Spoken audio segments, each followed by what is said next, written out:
যে মারাত্মক অভিযোগ করেছেন শুভেন্দু অধিকারী, তিনি একটা টুইট করেছিলেন, একটা ভিডিও পোস্ট করেছিলেন। এই ভিডিওটা পোস্ট করেছিলেন মুর্শিদাবাদের একজন মিষ্টির দোকানের মালিকের বক্তব্য সহ। আমি একবার শোনাবো।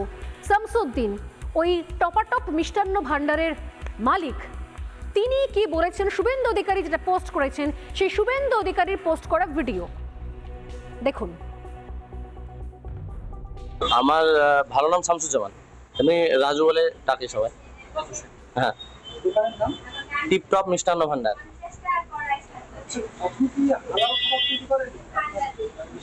অবশ্যই হালাল খাবার আমাদের তৈরি হয়।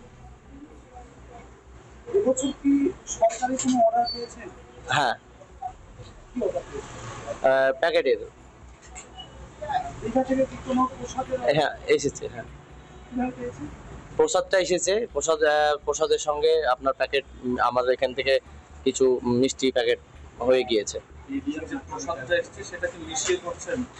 ওগুলো দিয়ে। হ্যাঁ, প্রসাদটা দিয়ে। আজকে আমি একটা পোস্ট করেছি মুর্শিদাবাদের রানীনগরের ইসলামপুরে মিষ্টির দোকানদার, নাম তার শামসুজ্জামান ভাই, শামসুদ্দিন ভাই। তিনি বলছেন আমার মিষ্টি দোকানে হালাল মিষ্টি তৈরি করা হয়।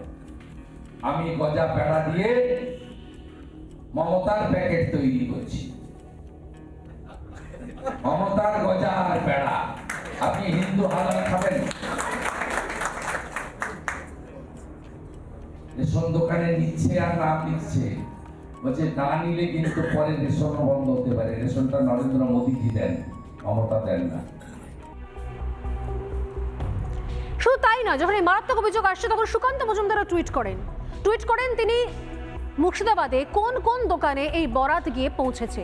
এর আগে জগন্নাথ চ্যাটার্জির অভিযোগ শোনালাম, তারপর শুভেন্দু অধিকারী, সুকান্ত মজুমদার তিনি স্পষ্ট টুইটে লিখছেন যে আসলে এটা কি চলছে, তাহলে আরও একবার ঘুরপথ দোষণ চলছে কি?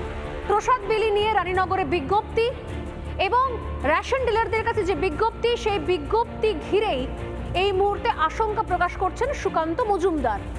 বিজ্ঞপ্তিতে থাকা 3 ব্যবসায়ীকে নিয়েও প্রশ্ন তোলেন তিনি এবং একই সঙ্গে তিনি প্রশ্ন করেন যে তাহলে কোথাও কি প্রত্যেক ক্ষেত্রে আসলে মাননীয় তোষণের রাস্তাই বেছে নেন? প্রত্যেক ক্ষেত্রে তোষণেই কি শেষ হয় তার রাজনীতি? একমাত্র ভোট ব্যাংককে খুশি করার জন্যই তার যাবতীয় রাজনীতি? এবং এই প্রশ্ন তুলে তিনি শুধুমাত্র প্রশ্ন তোলেন না, তার সঙ্গে তিনি সুকান্ত মজুমদার রানীনগর 1-এর মোটামুটি যে প্রসাদের বরাত, যে মিষ্টির দোকান পেয়েছে সেই বরাত অনুযায়ী সেই প্রসাদের দোকানগুলোর নামও পোস্ট করেন। এই মুহূর্তে আমার হাতেও রয়েছে সেই তালিকা, যে তালিকা পোস্ট করেছেন সুকান্ত মজুমদার। আমি তালিকাগুলো দেখাবো, পরে দেখাচ্ছি। তবে তার আগে আমি বলবো যে যে দোকান, একটা হচ্ছে টপাটপ মিষ্টান্ন ভাণ্ডার, একটা ভাই ভাই মিষ্টান্ন ভাণ্ডার, সোনালী মিষ্টান্ন ভাণ্ডার এবং মিষ্টিমুখ মিষ্টান্ন ভাণ্ডার, এই 4টে দোকানের তিনি নাম, তার মালিকের নাম সহ পোস্ট করেন সোশ্যাল মিডিয়ায়।